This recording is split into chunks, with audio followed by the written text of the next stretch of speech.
Bonjour tout le monde. Permettez-moi aujourd'hui de vous annoncer que nous avons décidé de faire ce genre de vidéo pour répondre à vos questions. Donc si vous avez des questions, si vous avez des problématiques en relation avec le système d'information géographique, la télédétection ou bien les nouvelles technologies, donc n'hésitez pas à la mettre dans les commentaires et on va essayer de les collecter et d'essayer de programmer des séances pour répondre à vos questions. Donc, notre intérêt, c'est de partager l'information et d'être en connexion avec nos utilisateurs.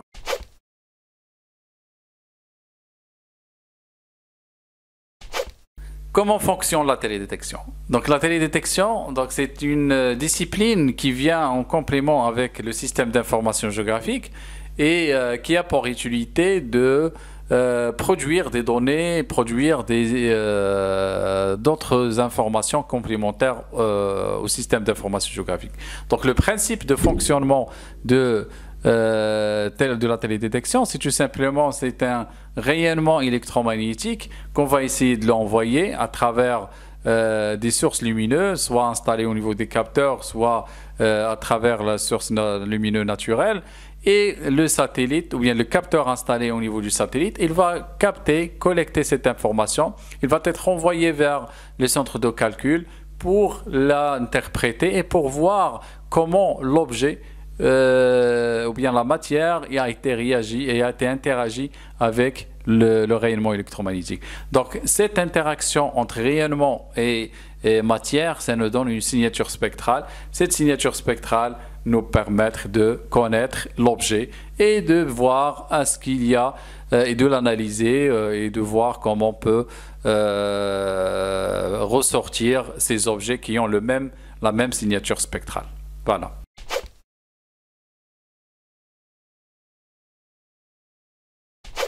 Les applications de la télédétection, il y en a beaucoup. Donc la télédétection, il y a plusieurs types de télédétection. Donc si on prend la télédétection basée sur qui nous permettent de générer des images à très haute résolution. Donc ces images-là, on les utilise dans l'urbanisme, dans l'interprétation de l'évolution urbaine. Donc il y a d'autres images à moyenne résolution, on peut l'utiliser dans la cartographie aussi, dans la production des cartes de forêt, des cartes de l'évolution urbaine aussi. Mais lorsqu'il s'agit des images satellitaires de basse résolution, à ce moment-là, on peut l'utiliser dans des phénomènes un peu larges, des phénomènes qui touchent des grandes étendues géographiques, parce que la base aussi de la télédétection, c'est l'étendue géographique du capteur et c'est à la base de cette particularité du capteur, on peut avoir plusieurs types d'images. Et lorsqu'on parle des images de basse résolution, ce sont des images qui nous aident à avoir des étendues très larges. Et la particularité de ces images, c'est qu'ils ont une résolution temporelle très élevée, parce que lorsqu'on travaille avec la télédétection, on a plusieurs types de résolution. On a la résolution spectrale qui est basée sur le nombre de bandes et le nombre de spectres qu'on peut interpréter ou qu'on peut capter au niveau du satellite. Il y a la résolution spatiale, c'est la taille du pixel, et il y a aussi la résolution temporelle dans les phénomènes climatiques, les phénomènes qui changent dans le temps. Donc ça, c'est important de savoir, tels que MODIS, tels que les données qui ont été utilisées dans ce type d'application. Donc là, les applications de la télédétection, il y en a beaucoup. Donc on peut utiliser l'application dans l'agriculture pour suivre les champs. On peut avoir la télédétection dans le domaine urbain, dans l'environnement, dans les changements aussi climatiques. Donc il y a le champ d'application de la télédétection est très large.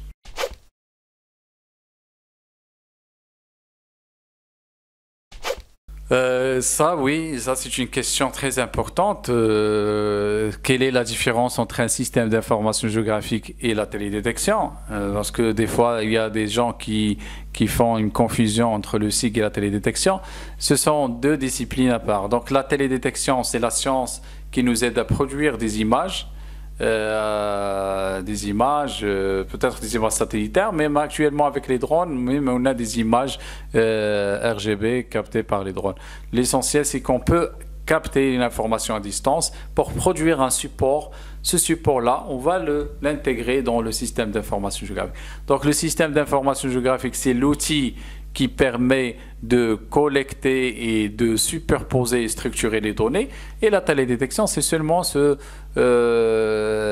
technique et cette science qui nous aide à produire plutôt des images satellitaires.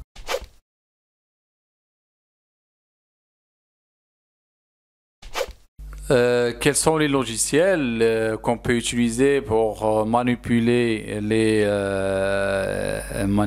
données? Donc en fait, les logiciels, d'après mon expérience, on peut les diviser en deux. Donc il y a des logiciels spécifiques à traitement d'image et à la télédétection. Et il y a d'autres logiciels qui sont dédiés au système d'information géographique. Moi, je connais 4 logiciels que je l'utilise, mais il y en a beaucoup. Pour la partie SIG, donc il y a le fameux logiciel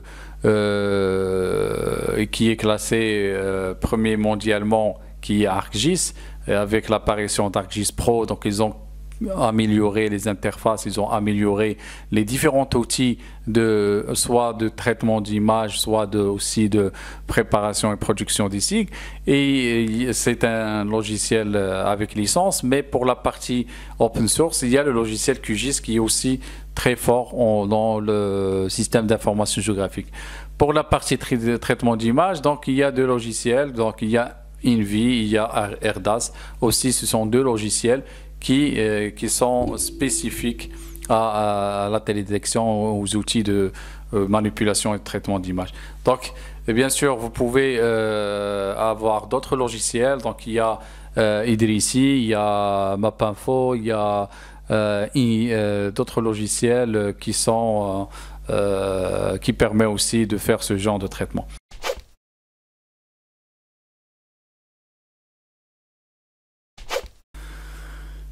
Ça, c'est une question d'actualité, oui, effectivement. Donc, actuellement, on parle des smart cities et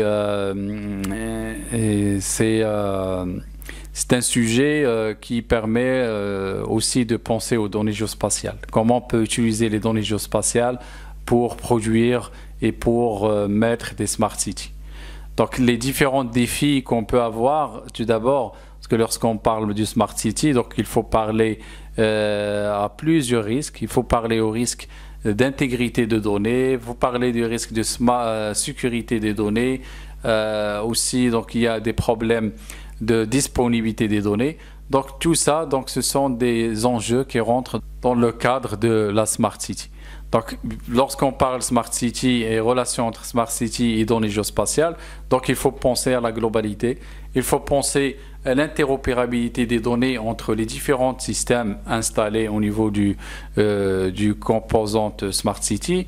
Il faut parler et aussi penser à comment sécuriser ces données, comment mettre des mécanismes pour sécuriser ces données qui vont être échangées, l'intégrité des données aussi, et comment on peut penser à mettre des infrastructures bien disponibles, bien maîtrisables pour qu'on puisse avoir une Smart Cities qui répond l'intérêt, qui répond aux besoins de citoyens.